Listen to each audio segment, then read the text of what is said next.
Timo, tell us at least four skills that are important for the success of your study and why. Uh, I believe there are four key skills that contribute significantly to academic success. Number one, I have time management. Effective time management is essential for prioritizing tasks and meeting deadlines. It helped me balance my studies with other responsibilities, reducing stress and allowing for a more organized approach to learning. Number two, I have critical thinking.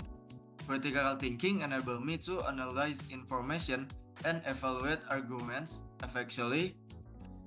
This skill is crucial for understanding complex concepts and making informed decisions based on evidence. Number three, I have effective communication. Being able to articulate my thoughts clearly both in writing and verbally enhance my collaboration with peers and instructors. Good communication is vital for expressing ideas and asking questions and receiving constructive feedback. Number four, I have adaptability. The ability to adjust to new information and changing circumstances is crucial in today's fast-paced learning environments. Adaptability allows me to navigate challenges and embrace new opportunities as they arise. Their skill not only support my academic success but also prepare me for future professional environments. Okay, thank you, Bimo. Nice. Okay, now number three. What does it mean to be good with money? Please explain, Bimo. Being good with money means effectively managing my financial. It includes several key aspects. Number one is budgeting. I create and stick to a budget to track my income and expense, ensuring I live with my means. Number two is saving. I prioritize saving for emergencies and future goals, which help me build my financial security. Number three, I have investing wisely. I understand the importance of investing to grow my wealth over time, whether through stocks, bonds, or other opportunity. Number four, I have managing debt. I handle debt responsibility by paying off loans on time and knowing when it's appropriate to borrow. Number five, I have financial literacy. I make it a point to stay informed about financial concepts such as interest rates and inflation so I can make informed decisions. Overall, being good with money means being protective, disciplined, and knowledgeable about my financial habits, which contributes to long-term stability and peace of mind. So, Neo, how often do you socialize with fellow students? Tell us the details. I usually socialize with fellow students a few times a week. Like we hang out during lunch, sometimes after the campus, or when we have group projects. I also try to join in on to the groups and extracurricular activities whenever I can. It's it's a nice balance between focusing on my studies and spending time with my friends. Okay, nice, Neo. Now, number three. What does it mean to be good with money? Please explain. Being good with money basically means you know how to manage your finance well. Like you have a budget and stick to it, making sure you're not spending more than you earn. You also save regularly, whether it's for emergencies or something you want to buy later. Being smart with debt is a big part too. Avoiding unnecessary debt and paying off what you owe what on time. Plus, you are thinking ahead, like saving for bigger goals in the future. Overall, it's about being in control of your money instead of letting your money control you.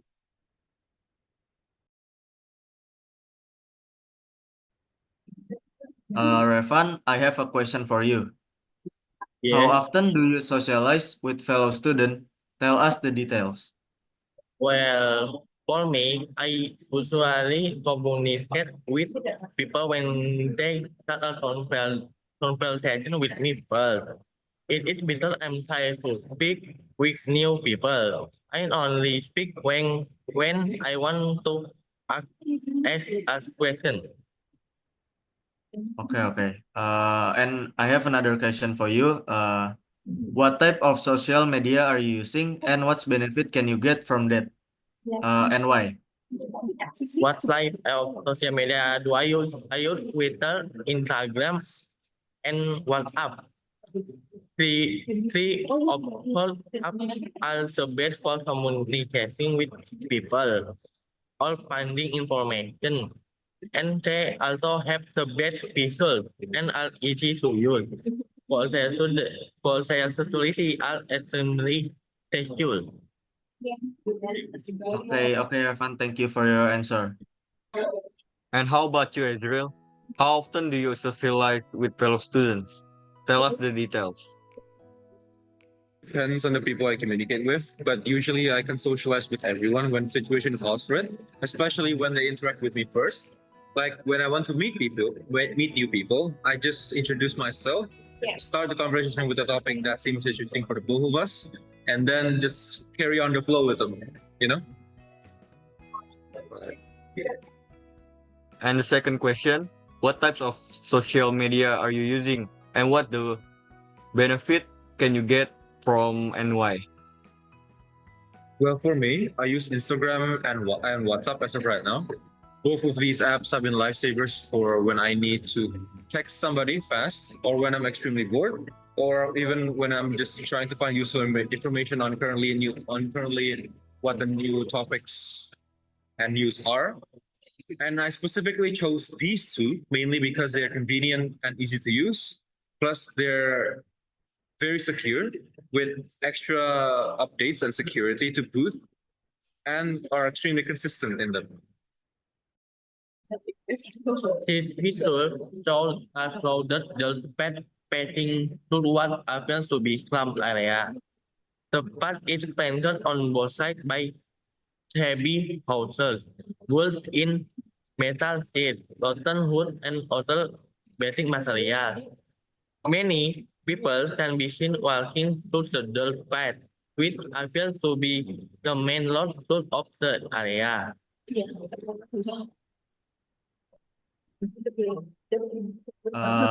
The housing conditions are highly minimal, and it easy to observe how people have been living in privately.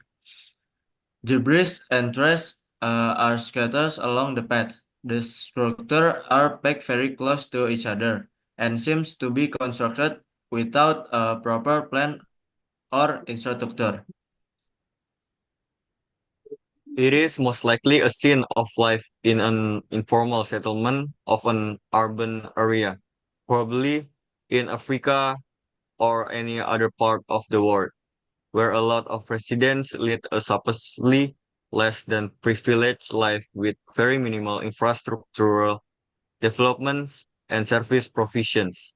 Still, there is unmistakable community life as proven through by several residents carrying out daily activities along this crowded pathway. Overall, as you can see from the picture, slums are very common in most areas, essentially serving as the rural areas for most countries, especially ones that are still third world countries like Indonesia, India, Philippines, and any other country that's somewhere near in Asia. Plus, as you can see, the conditions are extremely minimal and with minimal hygiene, as people out there are struggling and thriving to survive while trying to balance out either family life and economic life, as their economy are based essentially stacked up are essentially based upon based upon their scavenged um, people of a country that cannot fulfill every aspect of life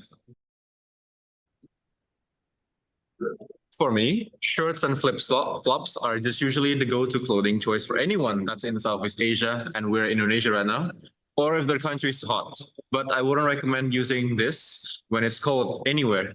Now, what do you guys think? Well, in my opinion, shorts and sandals are comfortable shorts to wear at home or going to swimming pool and can be a great choice for spending the day at the beach or poolside. Summertime clothes are the best because it makes you feel the breeze of the wind so much easier on your feet and legs. Plus, flip-flops are extremely comfortable outside and inside the house. Shorts and flip-flops are my own staple. They offer freedom for the wind to glide through our body. Flip-flops, I can see, can be really good for most situations besides hiking, but I prefer something that covers my feet. Okay, nice. Now that's for shorts and flip-flops. Now, what do you guys think about something like our style, for example, like a suit and a tie? For me, it's extremely stylish for both me, as for both men and women alike. Plus, you can catch a lot of attention just by being properly dressed. I agree. Suits and tie are classical clothing for us men, especially when it comes to looking more handsome than usual. Though I don't need it because I am already handsome. Just like Bimo said, I love using a suit and tie to show off my manliness and style to everyone, especially if it's an official party like prom night. That is true. It is because it improves your image, making you look more trustworthy and component. Plus, the tie is usually a symbol of power and respect. Plus, the tie is so I prefer something more casual like a shirt and jeans. In my opinion, it functions as casual or non-formal clothing. Those are easy to wear and change, saving time and energy, and also as a fashion item for a day-to-day activity. Jeans are common these days, and some people even say they make it so because they wear it, right? They're because they're makes their body look skinnier. But I don't really like it and prefer if people use something like cargo or any other pants than jeans and jeans that's more flexible. On the other hand, shirts are literally a staple of my closet and extremely flexible to mix and match with other clothing. Yes, I have the same opinion as Revan, and for me, people use them because they are flexible, easy, and cheap to get. Plus, the jeans gives them more character. True. I have to disagree with Azrael. People wear jeans and shirt because it makes them look casual. Plus, there are lots of them in clothes store and sometimes very cheap to boot.